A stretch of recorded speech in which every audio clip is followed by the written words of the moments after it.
Barbell wrist rollers. If you have a normal wrist roller machine, you can use that. If you're using my gym, you will be using that. If you don't have that, all you need is a barbell, a band, and a dumbbell. What you're gonna do is you're gonna tie the dumbbell around the band at the bottom. That's not complicated. How you're gonna tie this part around the top is literally just running the band around it and threading it through. What that will do is it'll just tie the band on like that, okay? So you don't actually have to wrap it all around and tie it like a shoelace. It will run through just by doing a knot like this here. So just putting the band inside itself. You should be able to figure that out. It's not a very complicated Scout's knot. So like this here, and all you're gonna do is you're gonna keep the arms nice and straight, roll the bar towards yourself. Get up as high as you possibly can, move it down nice and slow. It's really the same movement as a motorcycle.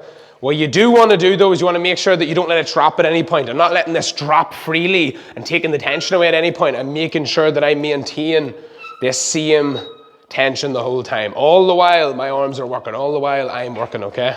And you're going to go up and down once is 1 rep. And you just keep going like this. And eventually your forearms will feel like they're lighting on fire. So those are barbell wrist rollers.